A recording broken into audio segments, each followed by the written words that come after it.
Hello, my name is Cassie Heaslip and I'm a professional athlete from Australia. Cut.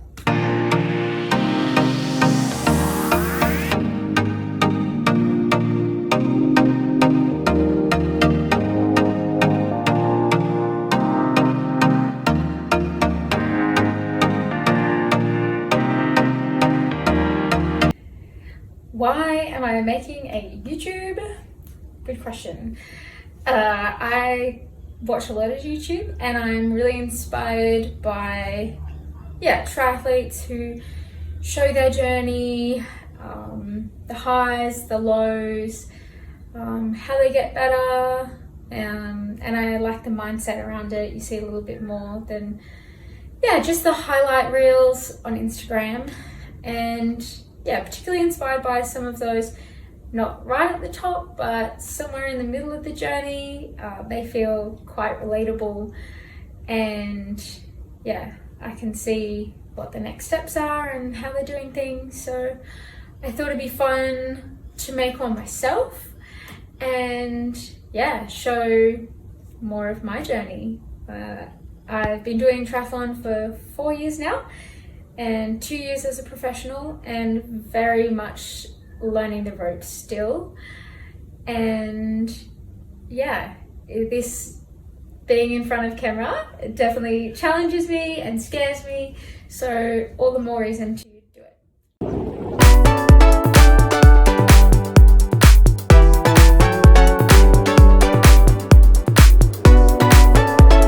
So how did I get into triathlon?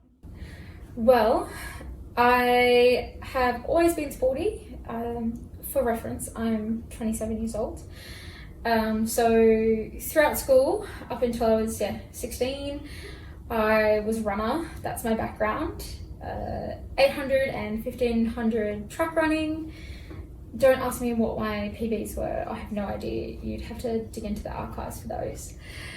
And like cross country, 3-4 kilometers. That was also my jam. Both of those sports I got up to state level. But I come from a smaller town, very small town, and the resources and opportunities out there aren't quite what I see the kids get here on the Gold Coast. So that's kind of where I got to with running in school. I also really did horse riding full time, so I guess I chose that over everything else, and I had my horse with me at school.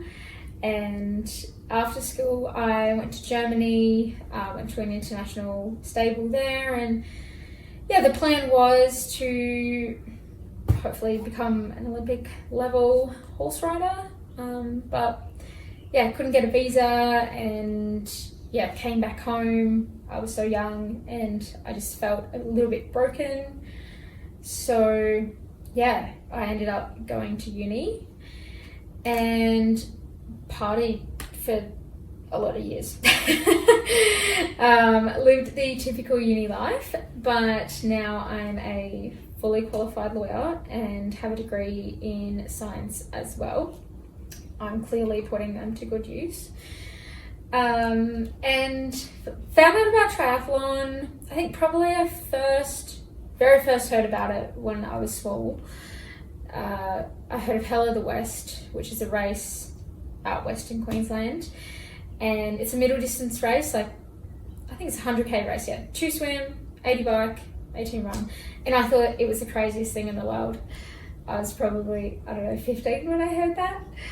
Then never thought about triathlon again until I listened to a podcast on the way to a Tony Robbins convention, and he is working with Siri Lindley. And so I listened to this podcast with Siri, and she told this really inspirational story about how she did sports in college and then tried triathlon at, I think she was 22. And she said she was so bad at it and absolutely loved it and wanted to work really hard, and she became a pro athlete and went on to get some really awesome results. And I was like, wow, that's really cool that someone can start this sport a little older in life and yeah, still be great at it. And I've always been driven around sport and going all in on a sport like I did with horse riding, and yeah, how you can get really good at it. So I liked that side of it, and not that I'd ever really ridden a bike or done much swimming before this, just running. And I listened to the podcast 2 more times, and I was like, I remember coming home one day and I was like, right, I'm gonna do triathlon. And my housemate at the time was like, you don't even have a bike. And I was like, yeah, I'll find one. So went and got a $150 bike off Facebook Marketplace, and I thought it was the most expensive bike ever. I was like, what the hell? I just spent $150 on a bike. Anyway, little did I know that I'd soon have a bike that's worth double the amount of my car. So yes, I started in the start of 2022, and everyone knows that was the COVID year. So I got about 1 swim in, and then all the pools shut. So basically learned how to swim in the open water, which is not fun because I still have my moments, terrified of the open water. Like even the little fish at the bottom, I thought they were going to bite my legs off. Bit ridiculous, but all of these thoughts went through my head. And then the pools opened back up. I joined a local tri club, and yeah, just absolutely fell in love with the sport.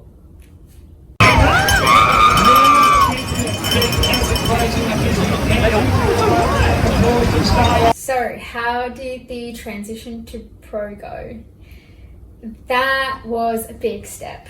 It's something I knew I was going to do, and as an athlete, there's a few things that we weighed up when is the right decision, the right time to take the pro card. I was getting like very decent results in age group, always generally on the podium, and not that it wasn't challenging enough, but I always really knew I wanted to go pro, and I was okay with the idea of getting my ass handed to me and just working my way through the top. I didn't feel like I needed to be, winning a certain race each time in age group before I could go pro. That's not me. And yeah, there are some athletes like that, and I don't think there's any right or wrong. There's no right or wrong to when you start a new step of any journey. It's all individual, and when you feel ready. I was ready to go, ready to start learning from the very best in the world. My first pro race was in Tassie in 2023. It's definitely the hardest course in Australia that I could have picked to have my pro debut at, but I absolutely love Tasmania, and I just felt that whatever happened, it would be so special to do it there. How did the race go? It was definitely a lot colder than I'm used to. I'm from sunny Queensland, and yeah, even our winters are probably the same as midsummer in Hobart. So it was a lot colder than I was used to. Anyway, that really wasn't a defining factor of the race. But it was just so cool to be starting with all these girls that I watched on YouTube and Instagram, and I was like, wow, I can't believe I'm going to race with them. Race with them was probably a overstatement because I wasn't really with them for very long. I held some feet in the swim until about maybe the first buoy. I'm going to say 500 meters. And then it was pretty solo from then in. Pause there. For reference, the next popular question you always get asked when you're a triathlete, what's your strength? My strength is definitely the run. And then actually technically, if you look at my ranking, it goes run, then swim, then bike, which I actually used to think the swim was the weakness. It just tends to seem like the weakness because it's first up and I'm always trying to catch up afterwards.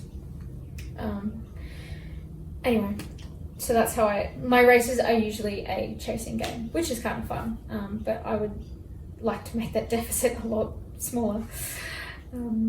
So yes, back to the race at Tassie. Yeah, obviously came out of the swim alone and I was like, right, I'm going to try and catch them on the bike, and I did not do that. It was a really hard course. I actually just paused that video because I thought my housemate was about to walk in and see me doing this embarrassing video.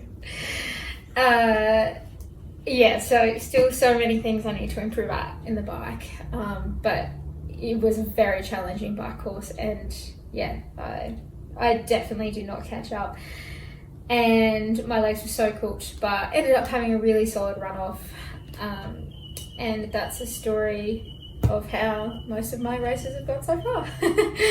No, they are getting better. Yeah.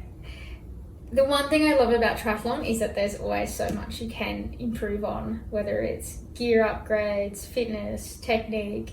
Sometimes it's so overwhelming, but it's really fun, and I enjoy that side of it. Is doing a race, analysing, seeing where we can get better, and implementing those things and seeing how it turns out the next time. So that's pretty cool. Go Cassie!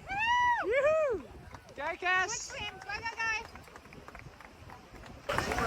So, how would someone describe me? To answer this question, I actually went back in my messages with my coach, the lovely Liz Blashford, and I was having a meltdown after Cairns Ironman. I was second guessing everything in life. I wasn't second guessing doing triathlon, but I was, just having a big mentee bee. And she said a lot of nice things, and amongst them were, I wrote these down. Yes, how would you describe me? I didn't ask her that. She was saying this. You are smart, intuitive, empathetic, perceptive, generous, loyal, and a whole lot of fun. So that is me in a nutshell.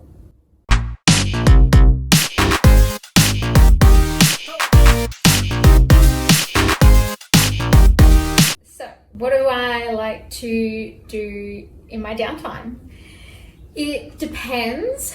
If my downtime is in between sessions when I'm training really hard for a race, that's quite different to when I'm in off season or have quite a long build to a race. In season, that sounds terrible. On season, I don't think that sounds any better. I really want to delete this, but I'm going to keep that there. During hard training, what I like to do in the downtime, coffee with friends. I like to lay on the balcony in the sun, but not for too long because sun's smart. Just relaxing, eating lots of food. I did write notes on this too because I forget what I like to do. Oh, travel planning. I absolutely love traveling, which is another cool thing about triathlon. Love picking cool places to race and getting to see the countryside in a different way than I would as if I was just a normal tourist. So my guilty pleasure is race planning, even if I might not be going to that race. I love seeing how I would get there and what flights I would book and where I would stay and maybe what I would do after the race. Off season, my favorite activity in the entire world would be going to a winery with my boyfriend. Whoa. and doing a wine tasting. And maybe it's a little bit cold and there's a fireplace And yeah, we're just drinking wine and having a lovely time together. That would definitely be my favourite thing to do.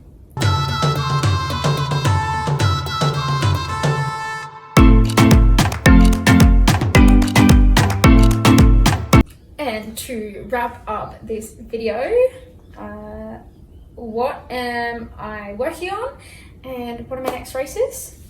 So I've got 6 weeks until Challenge Xiamen in China, and I'm going to do a dirty double and race there on the 10th of November, and then fly out and head to Phuket, Thailand, and do the iconic Laguna Phuket on the 17th of November.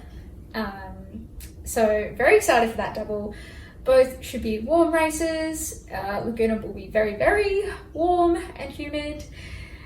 So at the moment we've just started a bit of heat work, and naturally it's getting hot in Queensland, so that helps as well.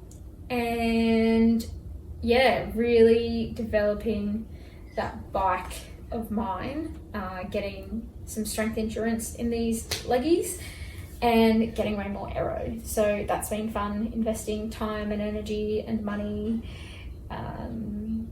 Yeah, I will keep you guys updated. I'm going to aim to do a video once a week, and hopefully these videos will get better and it won't just be me talking to a camera on my own. The camera's just like balancing on a bench thing. So I hope these videos will get better, but this is the first one, and no matter how bad it is, I'm putting it out there because it's cool to try new things. Thanks guys, please like and subscribe.